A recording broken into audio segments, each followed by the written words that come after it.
آزاد کشمیر یہ کشمیری ریاست کا وہ حصہ ہے جو پاکستان کے حصے میں آتا ہے، لیکن دیکھا جائے تو آزاد کشمیر کا اپنا صدر ہے، اپنا وزیر اعظم ہے، اپنی اسمبلیاں ہیں، اپنا سپریم کورٹ ہے، اپنا ہائی کورٹ ہے اور یہاں تک کہ آزاد کشمیر کا اپنا فلیگ بھی ہے۔ آزاد جموں کشمیر تقریباً 13,300 مربع میں پھیلا ہوا ہے اور یہاں کی کل آبادی تقریباً 42 لاکھ ہے۔ آزاد کشمیر کے نارتھ میں گلگت بلوچستان، ساؤتھ میں پنجاب، ویسٹ میں خیبر پختونخوا اور ایسٹ میں انڈین آکوپائیڈ کشمیر واقع ہے۔ آزاد کشمیر اور انڈین آکوپائیڈ کشمیر کی درمیانی باؤنڈری لائن کو LOC یعنی لائن آف کنٹرول کہا جاتا ہے، جس کی کل لمبائی 720 کلومیٹر ہے۔ 24 اکتوبر کو آزاد جموں کشمیر میں یوم آزادی منایا جاتا ہے۔ یہ وہ دن ہے جب 1947 میں آزاد جموں کشمیر کی حکومت بنائی گئی تھی۔ آزاد کشمیر کا ریاستی درخت چنار، پرندہ منال فیزنٹ، جانور لال بارہ سنگا ہے اور ریاستی کھیل پولو ہے۔ آزاد جموں کشمیر کی اس انفارمیشن کے بارے میں آپ کیا سوچتے ہیں، یہ کامنٹ میں بتائیے گا۔ مزید ایسی انٹرسٹنگ ویڈیوز کے لیے ٹیک والے دوست کو ابھی آج ہمارے ساتھ ماہر قانون سپریم کورٹ آف پاکستان جناب محمد عاصم چیمہ صاحب تشریف فرما ہیں۔ السلام علیکم۔ وعلیکم السلام۔ کیسے سر آپ خیریت سے؟ جی الحمدللہ۔ سر ہمارے دیکھنے والے ناظرین کی آگاہی کے سلسلے میں آپ کا مکمل تعارف۔ محمد عاصم چیمہ میرا نام ہے اور میں فیصل آباد کا رہنے والا ہوں۔ میٹرک میری چک چمراسی ہے اور FA BA government college Lahore سے، پنجاب یونیورسٹی سے میں نے LLB کیا ہے اور تقریباً مجھے کوئی 32 سال ہو گئے ہیں، 32 ایئرز ہو گئے ہیں اس پروفیشن میں، وکالت میں۔ اور سر آپ نے اعلیٰ تعلیم حاصل کی، اسلام میں تعلیم و تربیت کی بڑی اہمیت حاصل ہے۔ آج کل کے دور میں تعلیم عام ہے، تربیت موجود نہیں، اس کی وجہ کیا ہے؟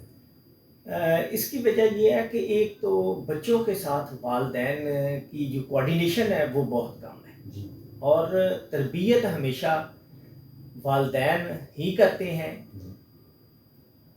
آج کل جو اسکولوں کا رواج ہے، اسکول کے اندر بچے جو ہیں وہ تعلیم تو حاصل کر رہے ہیں، لیکن ان کو ٹیچر کسی دن میں بھی کوئی بھی اخلاقیات کے متعلق کوئی نہیں بتاتا۔ تو والدین کے ساتھ بچوں کی جو ہے ٹائم بھی بہت کم گزرتا ہے۔ اگر وہ کوئی ان کے پاس اس پہ ٹائم ہے تو وہ اپنی گیمز میں گزارتے ہیں، موبائل فون پہ گزارتے ہیں، ٹھیک ہے۔ تو یہ ایکٹیویٹیز جو ایسی ہو گئی ہیں الیکٹرانکس، اس کی وجہ سے یہ۔ تو سر آپ کے خیال میں تربیت کے آگاہی کے سلسلے میں آگاہی فراہم کیسے کی جائے؟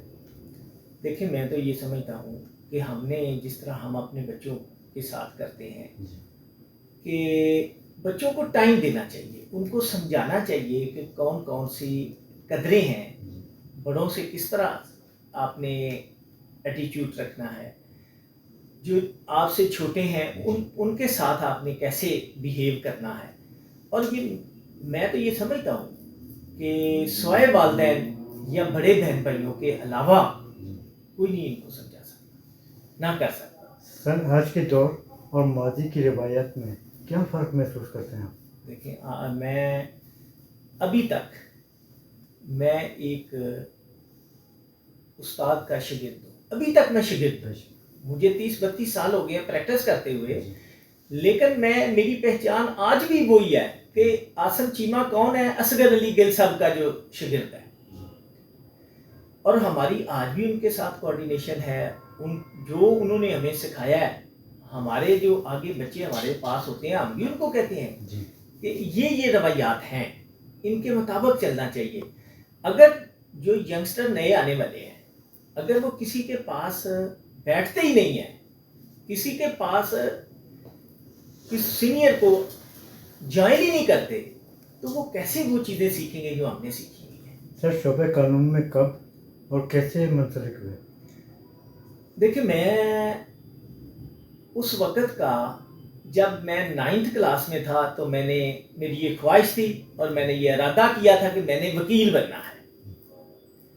تو الحمدللہ میں اسی جو ہے وہ خواہش کے مطابق چلتا رہا ہوں اور میں نے گریجویشن کرنے کے بعد پنجاب یونیورسٹی میں ایڈمیشن لے لیا۔ سر شعبہ قانون میں ایک وکیل کے طور پر آپ کی کیا ترجیحات ہیں زیادہ؟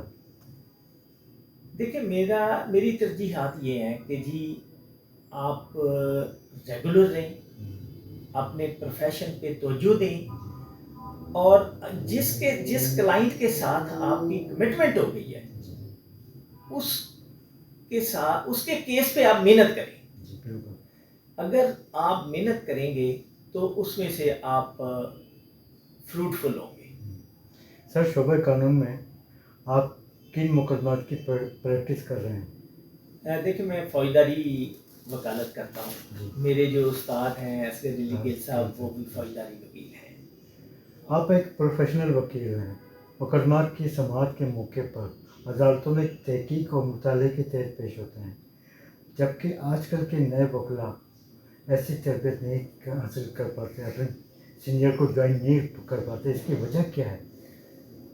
اس کی وجہ میں تو یہ سمجھتا ہوں کہ شاید وہ بہت جلدی میں ہے کہ جو کام ہم اپنے سینئر کے ساتھ 8-10 سال لگا کے ہم نے سیکھا ہے وہ سمجھتے ہیں کہ نہیں 2-4-10 لوگوں کا گروپ بنائیں اور ایک آفس بنائیں اور بیٹھ جائیں. اور جو دیکھو کلائنٹ جو ہوتا ہے نا وہ اس کو ٹھیک ہے بہت سارے لوگ کلائنٹس کو پتہ بھی ہوتا ہے لیکن بہت سارے کو نہیں بھی پتہ ہوتا ہے، وہ صرف کالا کوٹ دیکھ کے آ جاتے ہیں. سر وکالت کے پیشے کو پروفیشنل شعبہ کہا جاتا ہے. موجودہ دور میں ایسا کیا ہوا اس شعبے کی عزت میں کمی آئی؟ دیکھیں اس شعبے کی عزت میں کمی نہیں آئی.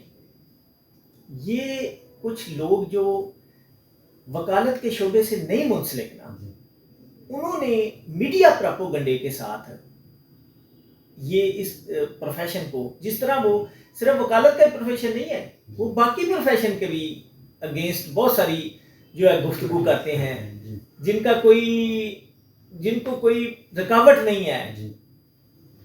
اس کے باوجود وکلا سیاسی میدان میں احتجاج اور مظاہروں کا نشانہ بنتا چلے آ رہے ہیں. اس کی وجہ کیا ہے؟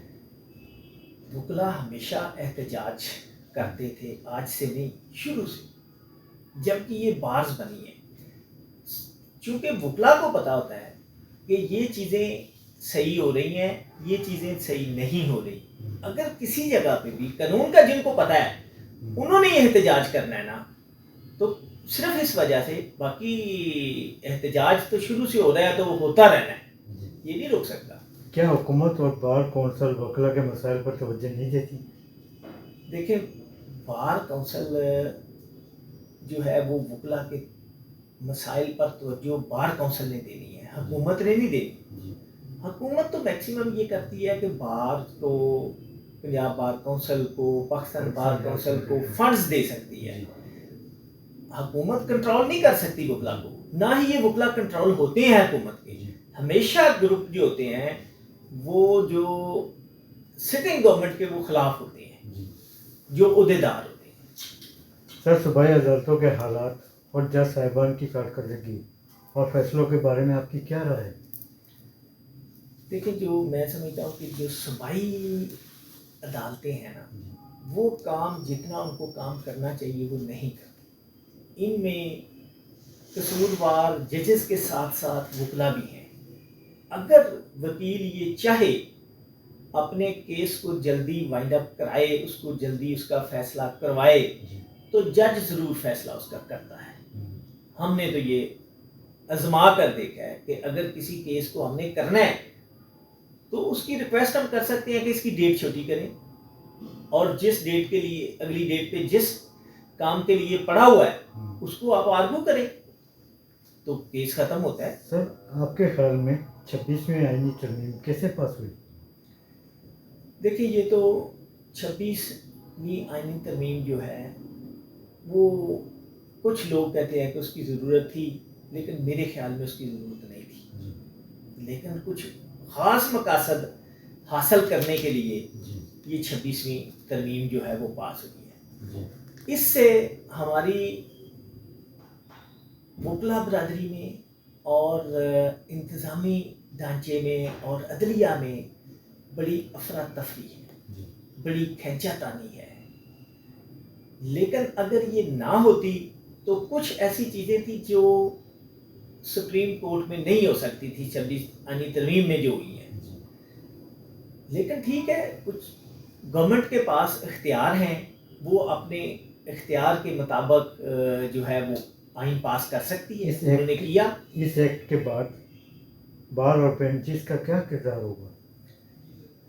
دیکھیں بار اینڈ بنچز کا کردار جس طرح پہلے تھا ویسے ہی ہے. کسی آج تک کوئی فرق نہیں پڑا. جی بالکل. لیکن اس میں دھڑے بندیاں ضرور ہو گئی ہیں کہ جو بینچ نیا بنا ہے اس کو سمجھتے ہیں کہ یہ گورنمنٹ کا بینچ ہے. تو اس طرح ججز کو اس طرح نظر نہیں آنا چاہیے کہ عوام جو ہے کہنا شروع کر دے کہ جی فلاں جج جو ہے وہ فلاں گورنمنٹ کا ہے, یہ فلاں پارٹی کا ہے. اس طرح نہیں ہونا چاہیے. سر لاہور ہائی کورٹ کی بات کر لیتے ہیں. گزشتہ عرصے میں سینئر 2 جج صاحبان کو نظر انداز کرتے ہوئے عالیہ نیلم کو چیف جسٹس بنانا آپ کے خیال میں درست فیصلہ ہے؟ دیکھیں میرے نزدیک یہ درست فیصلہ نہیں ہے, لیکن یہ قانون کے مطابق ہے. اس میں تو ٹھیک ہوا ہے کہ جب یہ ہو جائے جس طرح سپریم کورٹ میں ہوا ہے کہ انہوں نے چیف جسٹس وہ بنایا جو 3 میں سے کمیٹی نے اس کو پروو کیا ہے, تو کمیٹی نے ادھر پروو کیا ہے. منصور علی شاہ صاحب کو چیف جسٹس بنانے کی وجہ کیا تھی؟ بنانے کی وجہ نہ بنانے کی وجہ کیا تھی؟ دیکھیں یہ میں تو اس کو نہیں قطعاً نہیں سمجھتا کہ وہ کسی بھی گورنمنٹ کے ساتھ اس کے وراثت ہے. لیکن یہ ضرور ہے کہ انصاف کے مطابق جس کو ریلیف بنتا تھا وہ دیتے ہیں. اس وجہ سے ان کی منمانی جو ہے وہ نہیں چل سکی تو انہوں نے ان کو نہیں بنایا. سر عدالتوں میں زیر التوا کیسز کیسے نپٹائے جائیں؟ سوری عدالتوں میں زیر التوا کیسز کیسے نپٹائے جائیں؟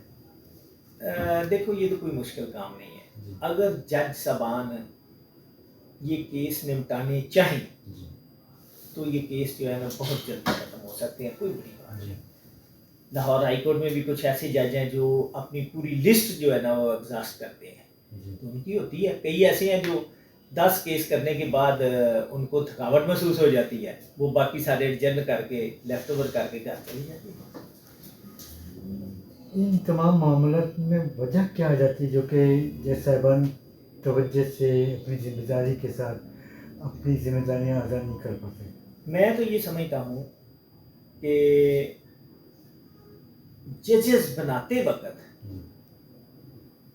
کمیٹی کو یہ ان چیزوں کا خیال رکھنا چاہیے کہ یہ وکیل جب جج بن جائے گا تو کام کر سکتا ہے کہ نہیں کر سکتا, اس کی کیا کیپیسٹی ہے. اگر وہ اپنے ریلیشن والے, تعلق والے, فرینڈشپ, دوستی, کلاس فیلو کو مد نظر رکھیں گے تو پھر ایسی بھرتیاں ہوتی رہیں گی تو یہ اس نظام ایسے ہی چلتا رہے گا. ماضی سے جج صاحبان کی کمی کم رونا دھونا. سپریم کورٹ میں جج صاحبان کی تعداد 16 سے بڑھا کر 34 کر دی گئی ہے. صوبائی عدالتوں کی جج صاحبان کی کمی کو کیسے پورا کیا جائے؟ دیکھیں جج صاحبان کی کمی کوئی نہیں ہے. اس کو جتنی سیٹیں ہیں اتنی فل کریں, رکھیں تو کمی دور ہو جاتی ہے. تو باقی سپریم کورٹ کے لیے اگر 34 جج بن جاتے ہیں تو میرا خیال ہے کہ پنڈی پشاور, کراچی, کوئٹہ, لاہور میں مستقل جو ہے وہ بینچ بنا دینے چاہیے سپریم کورٹ کے. سر سپریم کورٹ کا نیا دور شروع ہو چکا ہے. نئے چیف جسٹس کے لیے ایسے کیا نئے چیلنجز ہیں جن کو ان کو سامنا کرنا ہے؟ نئے چیف جسٹس کو بہت سارے چیلنجز ہیں, اور اگر وہ ان کو نپٹائیں گے, سب سے بڑے چیلنجز تو ان کو اپنی سپریم کورٹ کے اندر سے ہیں. اپنے ججز کے ساتھ کس طرح انہوں نے چلنا ہے, کیونکہ اب یہ اس سے پہلے نہیں تھا.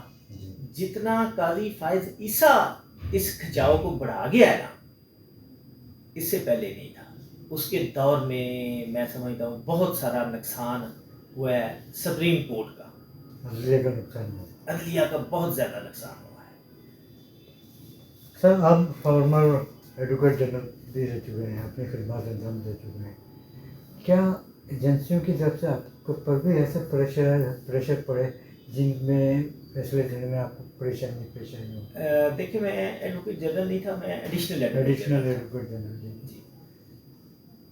لیکن آج تک کسی ایجنسی نے ہمیں یہ نہیں کہا کہ جی آپ یہ فیصلہ اس طرح کروائیں، یہ اس طرح کروائیں، چونکہ ہم گورنمنٹ کی طرف سے جو ہے وہ کیس کو پلیٹ کرنا ہوتا ہے، تو ہم نے اپنی ڈیوٹی جو ہے وہ اچھے طریقے سے سر انجام دی ہے، جو ہمیں سمجھ آئی ہے جو مجھے، اور جو اگر میرے خلاف بھی کیس ہوتا ہے قانون کے مطابق، سپریم کورٹ کے مطابق اگر جو فیصلے ہیں، میں تو پریفرنس دیتا تھا کہ اس کو اس طرح حل ہونا چاہیے۔